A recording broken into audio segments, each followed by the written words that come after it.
Mueller investigation, staffed with the singularly most biased special counsel attorneys in American history.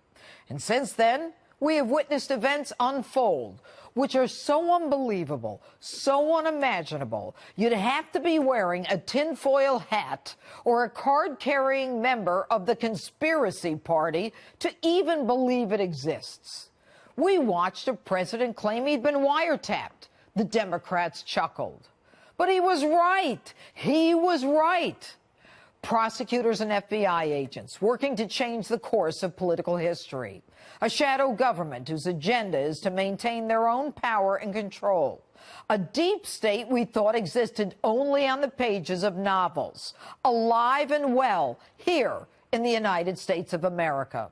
We've watched in real time as text messages revealed those agents conspiring not only to interfere with the presidential election, but to then create the basis to overthrow a sitting president.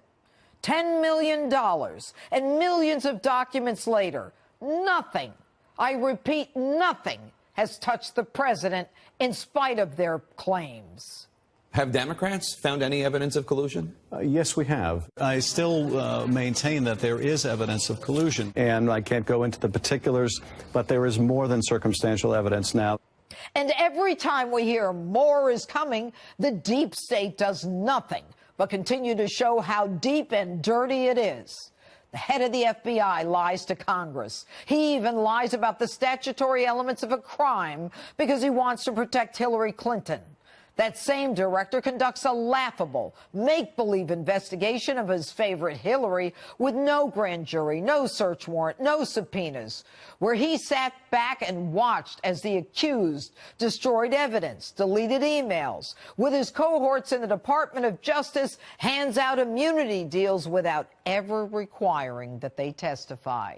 He exonerates the target before the investigation is even over. So biased that he allows the same FBI agents who exonerate Hillary to create an investigation against Donald Trump based on a fake dossier to create the basis for surveillance of the Trump campaign, paid for by the candidate they wanted to win. The FBI knew that Hillary Clinton and the DNC paid for that dossier that had no basis in fact. They even tried to get a friendly judge to take the case and issue the warrant by trying to set up a dinner party as a cover. That judge ended up recusing himself from the prosecution of Michael Flynn.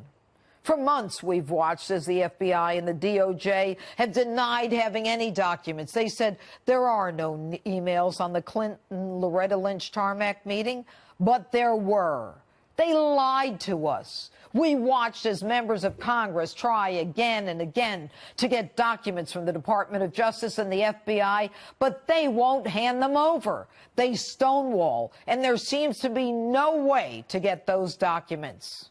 And all the while, the Department of Justice and the FBI sit back and watch as their candidate approved the sale of 20% of our uranium to Russia and then pocket $145 million for their so-called charity. All the while, the Clinton Foundation receives hundreds of millions of dollars from people doing business with the U.S. government, our government.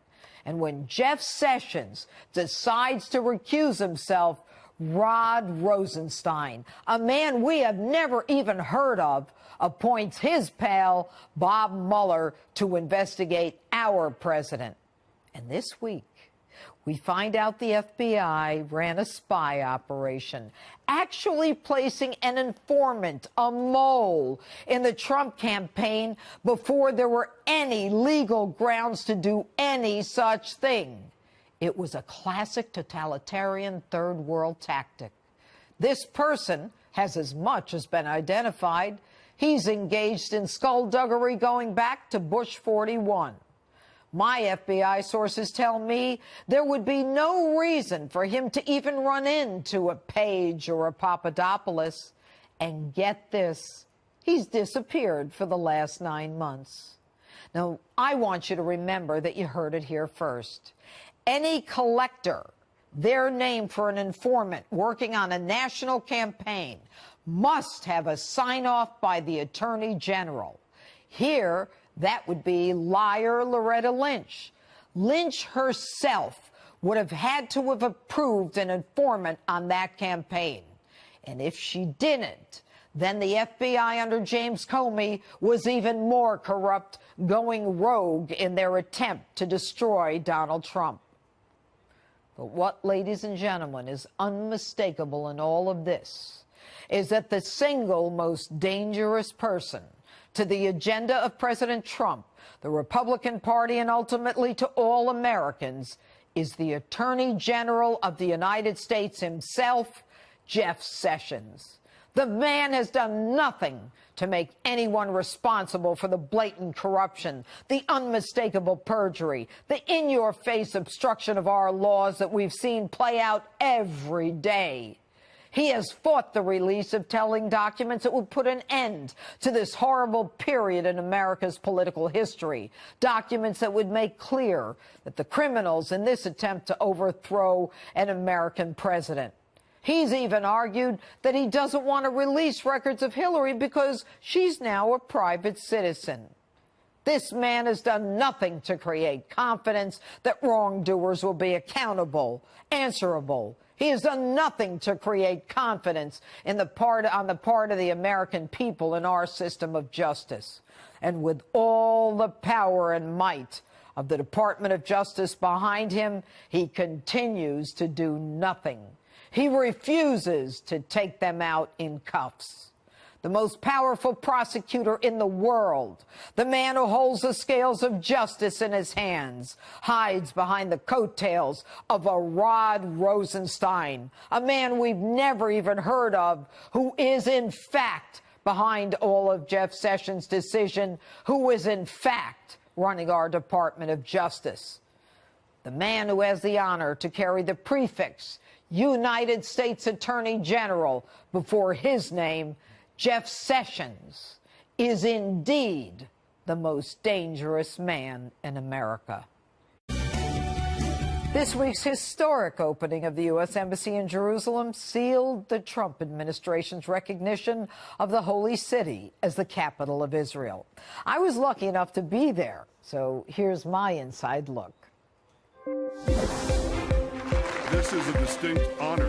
Here we are at the embassy in Jerusalem, and I'm finding my two favorite people, Charlie Kirk and Candace Owens. All right, so what do you have to say? You guys are the ones who are good with words. It was unbelievably historic. It took an amazing amount of courage for the president to do this, and look, he does what he said he's going to do. Absolutely. It was tremendous, and you could feel the energy in the room. You can feel the excitement. You can feel the love for Trump. Just as soon as his name gets said, people are standing up and applauding, and we're so blessed to have been here to witness that. I'm thrilled to be here today.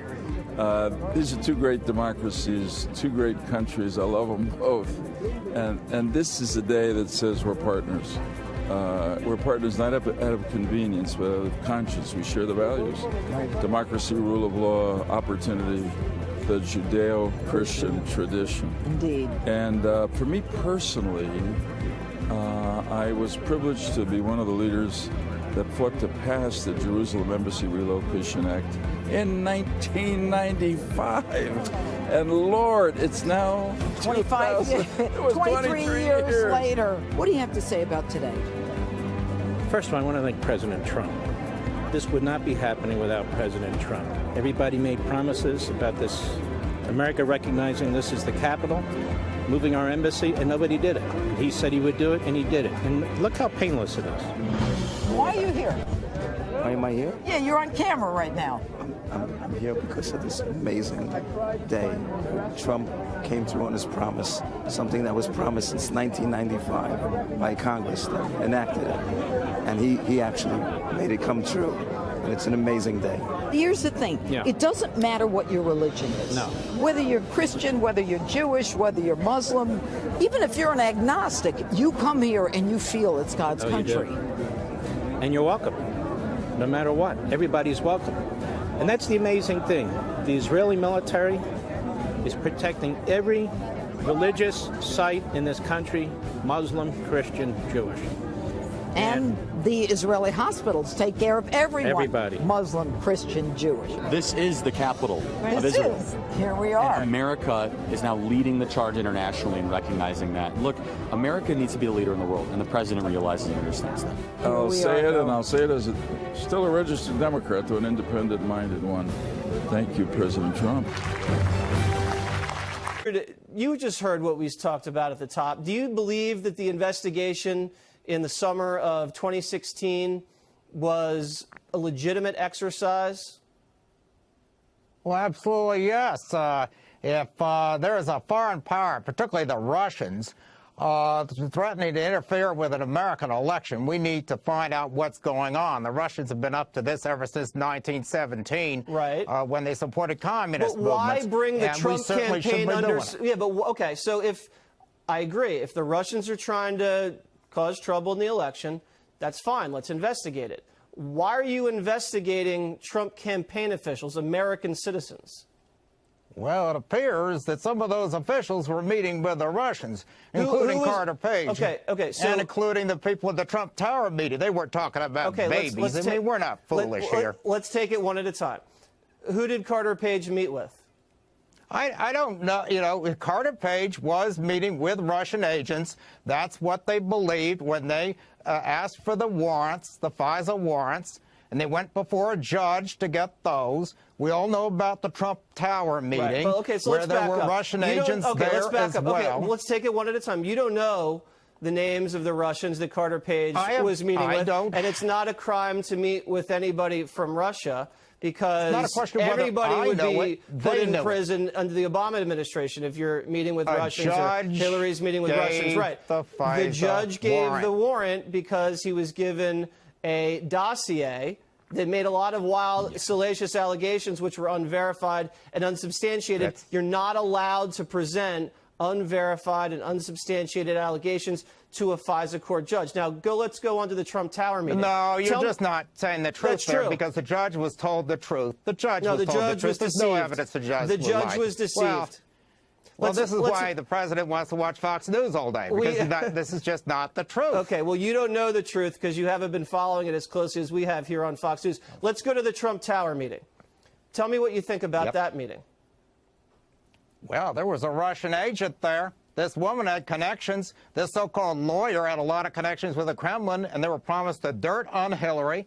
And you have there the top two people from the Trump campaign, the president's son and his son-in-law. Did they deliver dirt? They're meeting with a Russian agent. Did the Russians deliver dirt at Trump Tower, yes or no? I don't know what was said at that meeting. We don't know yet what was said at that meeting. Okay, well, they just released 2,000 pages of transcripts.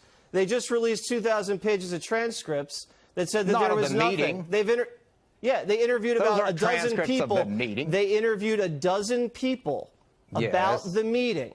Everybody at the meeting was interviewed by these investigators, and those transcripts were released. No dirt was moved from Russia to the Trump Tower team. Zero. That's not true. Oh, really? What's the truth? Well, were you there?